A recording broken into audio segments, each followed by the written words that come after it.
Welcome back to Pro Tour Dark Ascension. Here we are with Mr. Raph Levy in the TCGplayer.com shirt, and Raph has only got one loss in Standard with a very nice deck, lots of fun. It's a little bit different to your straight ahead attacking for 2. You're attacking for a lot more than 2 most of the time. I'm trying to attack for a million. Yeah. Okay, so what would you call the deck? What a 5-color Re-animator or something? The deck is called French Rites, which you can shorten with Frites. Frite or Frites. Okay. Choose whatever. Sure. And where does it come from? Who was the original idea comes from Emmanuel Vernay. Okay, now that is a guy who won the first ever Magic the Gathering Grand Prix back in 1997. A couple of weeks ago, came to me and said, okay, Raph, I have a good deck for you. We have to test it, we have to play it. Let's work on it. Okay. So we've been working since then. And this is what we end up with. So let's start with the top row and cards you'll all be familiar with. Avacyn's Pilgrim, Birds of Paradise, and a 9th mana accelerant. It's a Llanowar Elf. It makes the cut as a one-of. So just talk us through the balance there. Like you need the first turn 1 bird, turn 1 elf. Yep. And you also need 9 guys that you can get from the Tracker's Instinct. Okay. Because when you cast this guy, when you cast this spell, you want to either have this in the graveyard, you want to put it in the graveyard because you have to take one. Okay. So you need one of these to put it in your hand and play it on the same turn. All right. So 9 mana accelerants. The core of the deck is along this second row. So talk us through. Let's go one by one. First off, what's this in English? Mulch. Mulch. All right. So we get to look at the top 4, reveal the top 4, and the lands we keep, and the spells go away to the graveyard. But they don't really go away in this deck, do they? You never really miss. Like when you reveal top 4, even if you put all of them in your graveyard, there's gonna be at least a couple of spells you want in there. Okay. Either a guy or a flashback spell. The lands are good, and they also fix your mana since you're 5 colors. Okay, so then we move up and we've got Tracker's Instinct. So tell us what that does for you. It's a flashback spell, so you get value out of it. So tell us what it does for the deck. So it does. You get a bird or an accelerator, or another flashback spell in the graveyard, or you can choose to get one of your fatties in your hand. Sure. And it bruises your deck to finally, with Mulches, get to the Unburial Rites, which will allow you to reanimate your guys. Okay, so that's 2, again, that we're loading up the graveyard, finding what we need. And then we have Faithless Looting, which was a hot card in Dark Ascension that people were trying to work out how to use. It's an odd card because if you're a newer player, it looks like things go wrong with it. It's like you lose the card, and then it's paralyzed. So you're -1 initially, but of course that's not what it's doing. You get so much, if you're in terms of card advantage, you get so much card advantage from this and this, from Mulch and Tracker's Instinct. That doesn't really matter. Okay. And when you're gonna reanimate an Elesh Norn or a Titan or whatever, you're gonna get it back anyway. Okay. And then it allows you to discard an Elesh Norn to reanimate it, to discard anything. It also works really well with the sideboard. When you have all the flashback cards that might not be useful, you just discard Ancient Grudge or whatever, and then you'll keep it for later. All right. So we've got our acceleration. We've started working our way through the deck. We've put things into our graveyard. Then here we have Unburial Rites. This itself has flashback, so you get 2 goes at this if you want it. And this brings back stuff.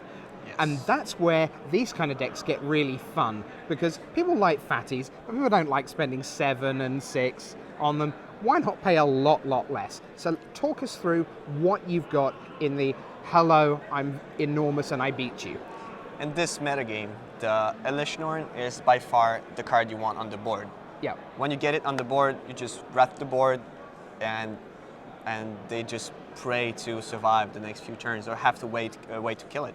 Yeah. And it doesn't really happen in this format. Because almost everything has 2 toughness or less, it seems, in most of the big decks. There are very few creatures that survive Elesh Norn. Yeah, okay. And it's interesting, we were talking before we came on air, that Elesh Norn, it's a card that lots of people were trying to get into their decks as a one-of, or 1 or 2 out of the sideboard, trying to squeeze their mana.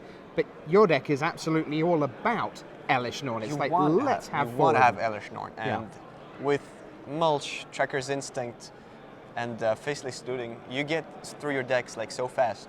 You're gonna have one, not 100% because never sure. No. but it's very likely that you'll get It's one super during the game. reliable. Yes, and it's also pretty likely that you'll have it in play at some point, unless it gets counters. But that's the whole game. Sure, absolutely. So, if you don't get Elesh Norn, what sort of plan B? We've got a couple of Titan de la Fournaise, Yeah, exactly. so Inferno Titan, or the rather disappointingly English Wurmcoil Engine. Probably one French somewhere. Anyway. No, probably not. They're all Okay. very Wurmcoil Engine-y. Well, you can actually play them because with so many elves, Yep. you can play them on turn 3, turn 4, Turn or turn four. 5, Uh-huh. and they're still a threat on the board. Absolutely. And also, if you can't get to reanimate Elesh Norn, you can gain a lot of time by playing Lingering Souls, which are pretty much free spells since you'll Okay. put them in your graveyard through all these cards. Okay, so the Lingering Souls is going to go into the graveyard, and you're just going to flash it back just for a couple of spare mana, basically, and it's functionally a fog a lot of the time. You're going to actually just go, no, I get another turn to set everything up. Yes. What goes wrong with the deck? What can you end up, I guess, where you just, I mean, it feels like it's so smooth. I'm trying to see where the windows are to attack it. It's very consistent. Yeah. The problem is, well, there are problems. The mana is really good, but if you know how to play against the deck, like you're gonna kill this guy, which is Bolt the bird, Yeah, as the we bird. say. The one problem is the white mana from this card. Okay. You have some white manas, but sometimes you don't have it, and when you lose, it's often because you don't have the white mana to cast it, to flash it back. Right. Okay. And the forced land, like you have a lot of scar lands, Yep. and sometimes you don't have the 4 mana that the forced lands comes into play and tap. Sure. That's why the basic lands are for. All right. That's what the basic lands are for. So, I mean, it is a pretty greedy deck in as much as it's a base. It's like one of those old 5-color green decks that we remember from the late 90s. But you have got green, you have got red that you want to cast, you've got black you want to cast, you've got white you want to cast. So it is a deck that needs lots of mana. Let's just take a look, because I know you want to build this at home. Let's just talk our way through. You can have a look. Copperline Gorge, full set, 4 set of Blackcleave Cliffs, and then on we go with black-blue. You've got green-white coming across your Razorverge Thicket, single red-green from M10 there. Then you've got basic, and a bunch of forests. So that's your mana base. And also, again, we know you want to build and test this when it comes out on Magic Online. Let's have a quick look at the sideboard as well. So I guess a full selection, again, of fat guys that you can just sort of trade in and out with your big guns. And then, now, for Ancient Grudge, you decided to really not like artifacts. Like you have, it's so effective. Like it's actually 3 against most decks, like against more swords decks. Sure. And then the 4th one is just against Temper Steel. But the 4th one is just 1. Okay. These are like a must. The 4th one is just a little, you know. Yeah, a little bit of insurance. A little extra. Okay. Couple of memories, Journey, and then the full set. No, it's 3 in 1. Oh, sorry, there we go.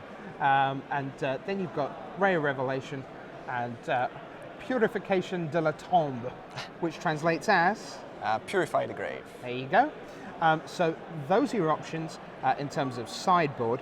It's a very straightforward deck in terms of what it's trying to do. Aaron Forsyth, Director of R&D, was with us, and I'm looking at the deck, and it's like your deck's got 4 cards in it. It's got this card here, which is Mr. Acceleration, this card here, which is Search, this card here, which is Massive Guy Gonna Kill You, and this card here to make sure that this guy here gets into play. Yeah. It's a 4-card deck. Pretty much. But it's a pretty sweet trick when it works, and it's working a lot for Raphael Levy. Can't let you go without one more word. We're back into Standard now and pushing along, possibly towards top 50, top 25, and the all-time lifetime pro points lead.